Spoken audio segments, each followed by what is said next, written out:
So ഇന്ന് രാവിലെ നമ്മൾ പായ് കന്യോണിലേക്ക് പോവാണ്. 9:18 ഒന്നും കഴിച്ചിട്ടില്ല. അപ്പോൾ ഒന്ന് 7-Eleven വന്നിട്ട് ഒരു ബർഗറും പിന്നെ ഒരു സാൻഡ്വിച്ച് വാങ്ങിച്ചു. എന്തായാലും ബർഗർ കഴിക്കാം, സാൻഡ്വിച്ച് കുറച്ച് നടന്നു വരുമ്പോൾ ക്ഷീണമല്ലോ, അപ്പോൾ കഴിക്കാം. പിന്നെ അത് കഴിഞ്ഞിട്ട് ഹോട്ട് സ്പ്രിങ്ങിലൊന്ന് പോകണമെന്നുണ്ട്. Let's see. അപ്പോൾ നമുക്ക് എന്തായാലും കഴിച്ചിട്ട് മെല്ലെ നീങ്ങാം.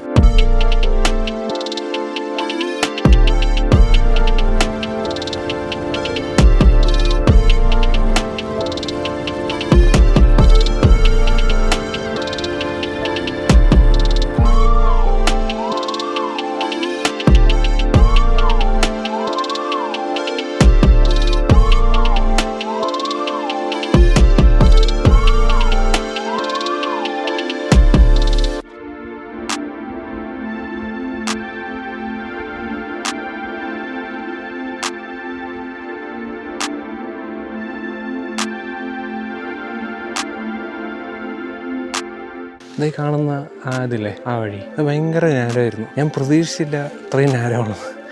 സാധാരണ ഇവിടെ എല്ലാവരും പറയുന്നുണ്ടായിരുന്നു സൂക്ഷിച്ച് പോകണം, ഭയങ്കര നേരമാണ്, കാല് തന്നെ താഴെ വീഴാൻ ചാൻസ് ഉണ്ടെന്നൊക്കെ. പക്ഷേ I didn't expect this much.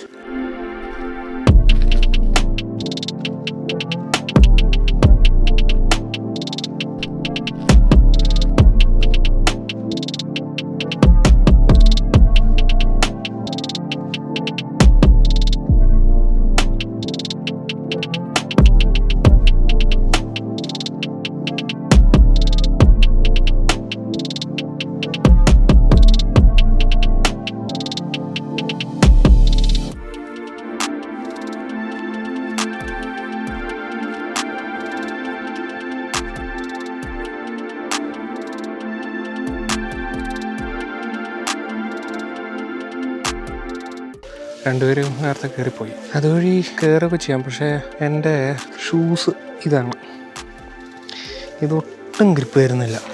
ഞാനിങ്ങനെ ആലോചിച്ചിരിക്കുക എന്താ ചെയ്യേണ്ടതെന്ന്. വേറൊരു വഴിയുണ്ട് ഇപ്പുറത്ത്, ഉണ്ടായി കാണുന്നത്. അതെടുത്താൽ അത് ഷോർട്ടസ്റ്റ് പാത്താണ്, പക്ഷേ അത് വളരെ ഷോർട്ടസ്റ്റ് പാത്താണ്. ഇത് ഇറങ്ങിക്കഴിഞ്ഞാൽ പണി കിട്ടാനുള്ള ചാൻസ് ഉണ്ട്. 99% ആയിട്ട് എനിക്ക് തോന്നുന്നുണ്ട്. ഞാൻ അങ്ങോട്ട് തിരിച്ച് വീണ്ടും നടക്കാം.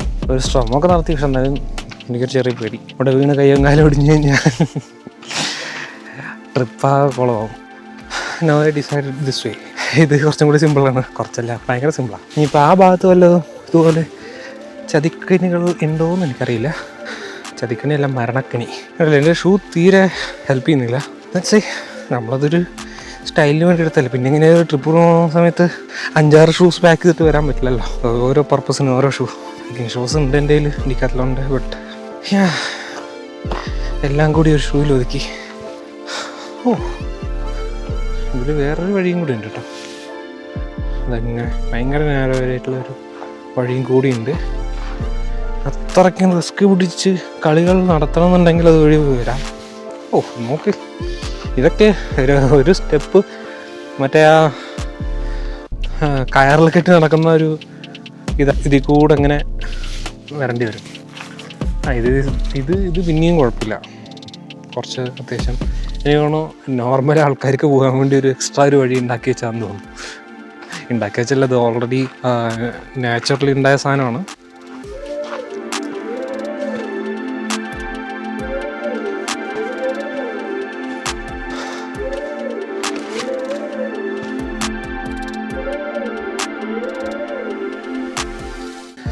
കടുത്ത പോരാട്ടമായിരുന്നു. ഈ ഒരു ട്രെയിൽ കുറച്ചൊരു ഡിഫിക്കൽട്ടായിരുന്നു. But still it's doable. ഞാൻ പറഞ്ഞില്ല, എൻ്റെ shoes it's not helping me. ഒരടി മേലെ വെച്ച് കഴിഞ്ഞാൽ 2 അടി താഴെ പോകുന്ന ഷൂ ഇട്ടിരിക്കണം. പിന്നെ ഇങ്ങനെ ഇപ്പം നമ്മൾ സ്റ്റാർട്ടിങ് പോയിന്റിലെത്തി, സ്വല്പം റെസ്റ്റ് ചെയ്യാം, എന്നിട്ട് വീണ്ടും തിരിച്ചിറങ്ങാം. So good. ലൈക്ക് 3/4 മണിക്കൂർ കൊണ്ട് മൊത്തം കറങ്ങിയെത്തി. അവിടെ ഷെയ്ഡ്സ് ഉണ്ട്. Go there, take some rest and will leave.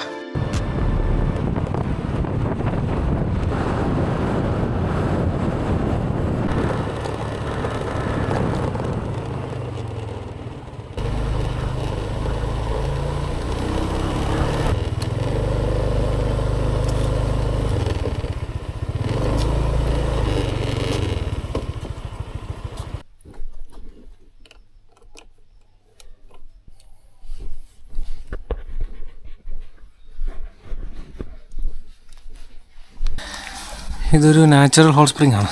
ഈ പൂളിൽ ഞാൻ മാത്രമേ ഉള്ളൂ. ഒരു കുട്ടിയില്ല. അത് നല്ല രസമുണ്ട്. ഇത് ആക്ച്വലി ഇതൊരു 3 ഇതായിട്ടാണ് ഡിവൈഡ് ചെയ്തിരിക്കുന്നത്. ഒരു മീഡിയം ലെവലിലുള്ള ചൂടുള്ളൊരു സെക്ഷൻ, അത് കഴിഞ്ഞ് കഴിഞ്ഞാൽ ഉള്ളൊരു സെക്ഷൻ ഉണ്ട് അപ്പുറത്ത്. ഞാൻ കാണിച്ചു തരാം.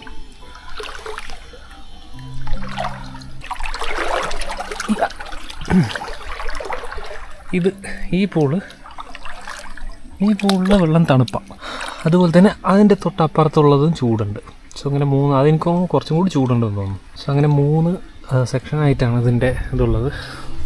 ഇത് ആക്ച്വലി അറൗണ്ട് 150 ബാത്തേ ഉള്ളൂ. അത്യാവശ്യം കുഴപ്പമില്ലാത്തൊരു സംഭവമാണ്. ഇനി കുളി അവിടെ പോയിട്ട് കുളിക്കാം. ഇത് ജസ്റ്റ് ഒരു എന്താ പറയുക, നോർമലി ഹോട്ട് സ്പ്രിംഗ് ഒന്ന് എക്സ്പീരിയൻസ് ചെയ്യാൻ വേണ്ടിയിട്ട്.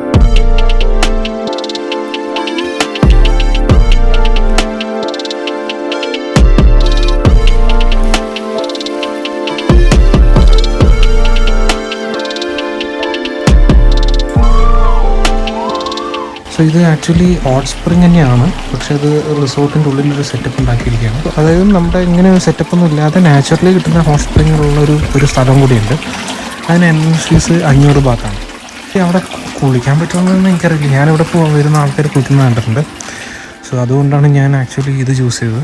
പിന്നെ ഈ ഹോട്ട് സ്പ്രിങ് ഉണ്ടാകുന്നത് ഒരു സൾഫർ കണ്ടന്റ് അങ്ങനെ എന്തോ ഒരു ഇതും കൂടി ഉണ്ട്. അതുകൊണ്ടാണ് ഇതിങ്ങനെ വെള്ളം ചൂടാവുമെന്നാണ് പറയുന്നത്. സോ ഇത് ആക്ച്വലി ഒരു മുട്ട പുഴുങ്ങിയൊരു മണമാണ് ഈ ഹോട്ട് സ്പ്രിങ്ങിൻ്റെ വെള്ളത്തിനുള്ളത്. ഇതേ ടൈപ്പുള്ളത് തന്നെ നമ്മുടെ ലഡാക്കിലുണ്ട്. ലഡാക്കിലുള്ളത് പക്ഷേ എങ്ങനെ സെറ്റപ്പ് എന്ന് പറഞ്ഞു കഴിഞ്ഞാൽ ഇങ്ങനെ ഒരു റിസോർട്ടായിട്ടുള്ളത് ഉണ്ടോയെന്ന് എനിക്കറിയില്ല. ബട്ട് അവിടെ ഒരുപാട് നാച്ചുറൽ ഹോട്ട് സ്പ്രിങ് ഉണ്ട്. നമ്മൾ പൂഗ വാലിയിൽ പോയപ്പം അവിടെ ഒരു നാച്ചുറൽ ഹോട്ട് സ്പ്രിങ് ഉണ്ടായിരുന്നു. എനിക്ക് തോന്നുന്നു അതിൻ്റെ അപ്പുറത്ത് കുറച്ച് ടെൻറ്റ് സ്റ്റേ ഒക്കെ ഉണ്ടെന്നാണ് എനിക്ക് തോന്നുന്നത്. Looks like that. എല്ലാം ടെൻറ്റ് സ്റ്റേ തന്നെയാണ്. ഇടയ്ക്കൊരു ആനയുടെ ചിഹ്നങ്ങളൊക്കെ കിട്ടുന്നുണ്ടായിരുന്നു. എനിക്ക് തോന്നുന്നു ഇവിടെ ഇങ്ങനെ ആന അതാക്കുന്ന വല്ല സ്ഥലം ഉണ്ടാവുമായിരിക്കും, അറിയില്ല. ഇനിയിപ്പോൾ വേറെ എന്തെങ്കിലും ശബ്ദമാണോ കേട്ടതെന്ന് എനിക്കറിയില്ല. ഇപ്പോൾ സമയം എത്രയെന്ന് അറിയില്ല. ഏകദേശം എനിക്ക് തോന്നുന്നു 11:45 12 മണിയായെന്ന് തോന്നുന്നു. ഇനിയിപ്പം ലോണ്ടറി കൊടുക്കണം, ഡ്രസ്സൊക്കെ മാറ്റി പിന്നെ നമുക്കൊന്ന് ചെറുതായിട്ട് ഫുഡൊക്കെ കഴിയണം. Let's see.